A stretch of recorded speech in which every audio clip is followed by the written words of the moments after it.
Welcome back to another installment of Square Profiled. In this series, we dissect the words, actions, and mental state of one of YouTube's most perplexing creators, Square. Today's episode focuses on a lengthy written statement, a kind of manifesto, that Square produced in September of 2025. On the surface, it's a promise to reform his channel. But beneath the words lie contradictions, paranoia, and a fragile attempt to impose order on a world he cannot control.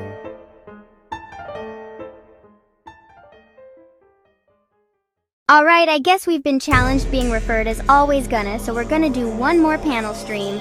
Square opens defensively. Someone has apparently called him always gonna, shorthand for a man who talks endlessly of plans but never follows through. The phrase has pierced him. His response is not to brush it off, but to declare yet another panel stream, once more attempting to prove his doubters wrong. This defensive opening reveals two psychological traits. First, hypersensitivity to criticism. Square cannot let even a throwaway remark slide. It must be answered with grand action. Second, a compulsion to stage public events, panel streams, decrees, resets, as though ritual can overwrite reality. What we are seeing is not a measured response, but a fragile ego scrambling for stability. Already the text shows linguistic clutter, run-on phrasing, broken grammar, and ideas stacked haphazardly.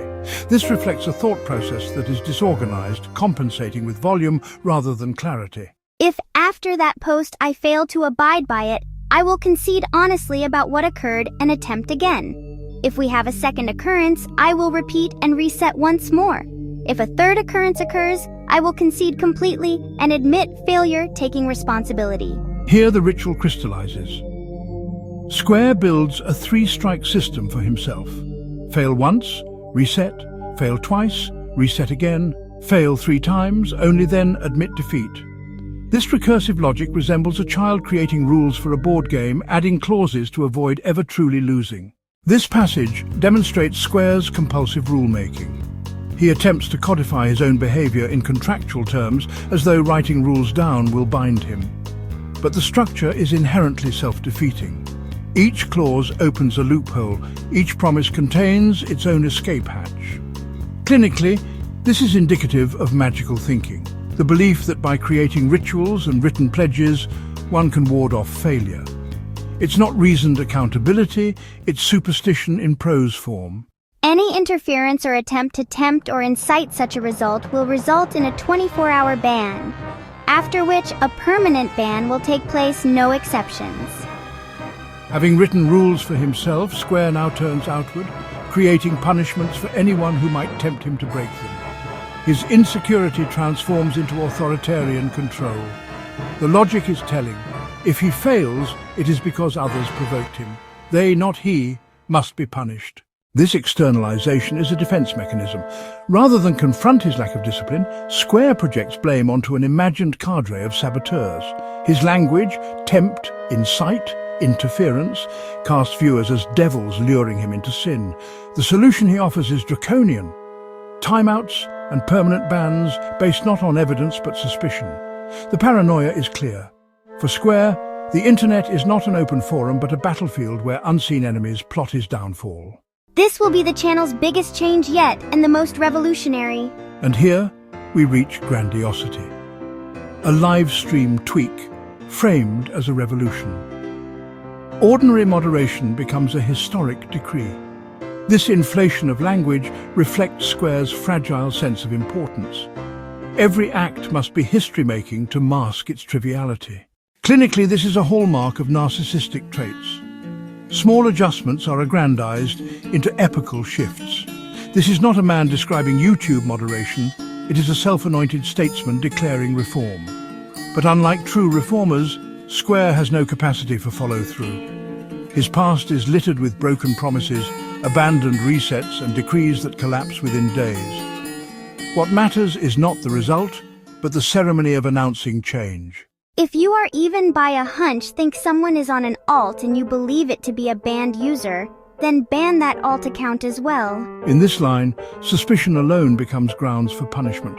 A hunch is enough to justify exile. Evidence is unnecessary. Once again, paranoia becomes policy. Square institutionalizes distrust. The very community he claims to protect is framed as a nest of infiltrators, alts and saboteurs. This mirrors authoritarian patterns, loyalty tests, purity pledges and exile for imagined crimes. Yet the irony is clear. The more bans he declares, the more isolated he becomes. What he calls a revolution is actually the narrowing of his circle until only he remains. I foresee a huge lack of enjoyment and regular dopamine releases in the brains for the ones who live off it and are addicted. You will have to get it elsewhere. Here, projection is at its most blatant. Square imagines his critics addicted to him, starved of dopamine without his content. Yet in truth, these words describe himself. He is the one dependent on the cycle of streams, drama, and fleeting attention. This passage highlights cognitive dissonance. Square simultaneously casts himself as martyr, revolutionary, and indispensable drug. It is a contradiction only sustained by denial. Clinically, this suggests fragile self-esteem bolstered by fantasy. A man who cannot imagine a world indifferent to him. God bless all of those who hold a pure heart and don't hand out hate. The manifesto closes with a benediction, a religious gloss over what is, in essence, a punitive rulebook. It is morality theatre, a declaration of purity that cannot disguise the hostility beneath. Taken as a whole, Square's manifesto is less a decree than a psychological artifact. It reveals hypersensitivity to criticism, compulsive rule-making, projection of blame, paranoia toward his own audience, and grandiose self-inflation. The language is verbose yet imprecise, indicating low efficiency of thought. Clinically, such writing suggests borderline to low average cognitive functioning with compensatory exaggeration. Based on linguistic patterns, reasoning ability, and the structure of thought, Square's IQ is estimated between 78 and 85, a range that explains both his grasp of basic concepts and his inability to sustain coherent strategy. This has been another episode of Square Profiled. Not just a profile of a man, but of a mind ensnared by its own rules, addicted to its own drama, and trapped in cycles of its own making. Until next time, we'll continue to observe, record, and analyze the strange theatre of Square.